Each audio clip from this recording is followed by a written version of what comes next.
Hello. Hello, എവിടേക്കുന്ന? ഞാനിവിടെ ഉണ്ട് പെണ്ണെ. എവിടെ? അന്റെ തലയില്. എന്റെ തലയിലോ? അന്റെ തലയില്.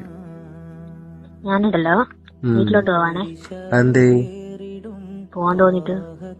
എന്താടി കാര്യം പറ. കാര്യമൊന്നുമില്ല, വീട്ടിൽ പോവാൻ തോന്നി പോവാണ്.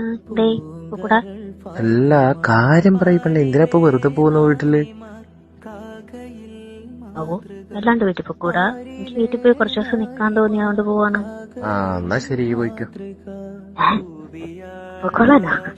അല്ലടി, ഈ പോയിക്കോ. അങ്ങനെ പറഞ്ഞടാ, പോവാണെന്ന് പറയുമ്പോ വേണ്ടാന്ന് പറയണോ? അങ്ങനെ ഒന്നും ഞാൻ പറയില്ല. ഈ പോയിക്കോ. ഇനി കൊറേ ആയില്ലേ ചോദിച്ചിട്ട്. പോയിക്കോ, പോയിക്കോ. അയ്യോ, അങ്ങനെ പറഞ്ഞൂടാ. അങ്ങനെ തന്നെ പറയൂ. ഇജ്ജ് പോയിക്കടി. ഇല്ല, ഞാൻ ഉദ്ദേശിച്ച അങ്ങനെയല്ല. പിന്നെ ഇജ്ജ് എങ്ങനെ ഉദ്ദേശിച്ചാലും ഇജ്ജ് വീട്ടിൽ നിൽക്കണ്ട, പോയിക്കോ. ഞാൻ ഒരു സ്നേഹമില്ലാണ്ട് ഇങ്ങനെയൊക്കെ പറയുന്നേ? ഇങ്ങനെ തന്നെ പറയുള്ളൂ, പൊയ്ക്കോ. അല്ല, ഞാൻ ഉദ്ദേശിച്ചത് എന്താന്നറിയോ? ഞാൻ വീട്ടിൽ പോട്ടെ എന്നൊക്കെ പോലെ മുട്ടേ പൊന്നെ എന്നൊക്കെ പറയുന്നില്ല. ഒറ്റയടിക്ക് നീ പൊക്കോളാണ്. അങ്ങനൊക്കെ പറയുന്നു വിചാരിച്ചോ? കാണാതിരുന്നപ്പോ നിനക്ക് സ്നേഹമൊക്കെ കുറഞ്ഞോ? ഞാനങ്ങനെ പറയുമെന്ന് വിചാരിച്ചിരിക്കണ്ട എന്റെ പൊന്നെ. മുന്നേ ഒക്കെ പറയാറുന്നല്ലോ, ഇപ്പൊ എന്താ പറയാത്ത? പോയാ ഞാൻ വേറെ കിട്ടും, അതന്നെ.